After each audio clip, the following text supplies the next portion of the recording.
The information being provided is for educational use only. Do not use this to access networks or computer systems that you are not authorized to perform these actions on. You hear me constantly talk about finding the weakest link in the security chain. When I am conducting security audits, the most overlooked devices are often the easiest ways by which to compromise an entire network.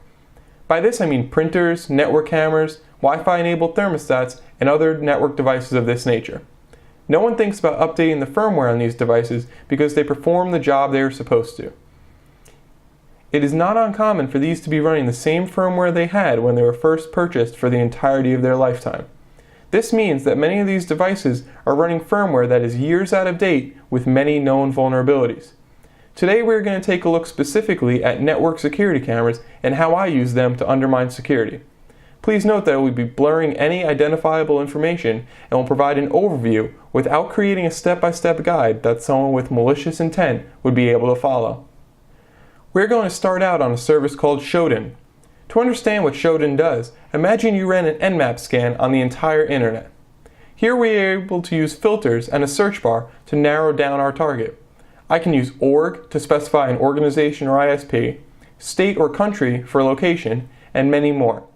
I can even search by manufacturers of cameras like Panasonic or Axis.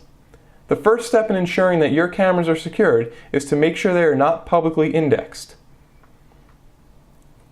So let's pick a camera and get into specifics. Many of the Axis cameras with outdated firmware are susceptible to buffer overflow attacks, which can be done through Metasploit. For a Panasonic camera, it is even easier. You are actually able to download the KCore file, which is a Linux system memory file. Within this file is the authentication credentials stored in plain text.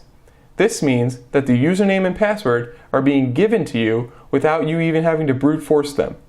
Of course, even if you did have to brute force them with Hydra, this is relatively simple because looking up the default username is easy. We can see the different ports that are open on the camera here too. This is useful because vulnerabilities exist depending on what services are running. I'm going to use uget, which is a popular Linux and Windows download manager. Once in uget, we are going to create a new download. This download will be the IP address of the network camera with proc kcore added to it. This will tell uget to download the memory from the camera. Once you have a substantial amount of the file downloaded, we can open it up. I'm going to use Notepad++. You can see a lot of garbled nonsense text, but if we know what we are looking for, then we are able to see the username and password here. Now let's log into the camera using the credentials that we got and take a look at some of the settings. This is a Panasonic WV-SF335 network camera. We can see that the installed application firmware is 1.44. Looking on the Panasonic website, we're able to see that this particular firmware is actually from January 23, 2012. The current firmware is 2.43 and was put out on June 27, 2017. There were several updates between this and it is extremely out of date. Now let's talk about why getting into a simple camera is such a big deal. First are the privacy concerns. You don't want people spying on you, and many of these cameras actually have microphones built in so the conversations can be overheard. Since the operating systems of the cameras are based on Linux, they incorporate a shell which allows scripts to be run. Now these scripts are being run from a trusted internal device on the network. In one case, I was able to further probe the network through the camera and found a blue light web portal. Blue light is an access control system which allows doors to be locked and unlocked through a web interface. Since this was only supposed to be accessed internally, the password was simple and easily brute forced by Hydra.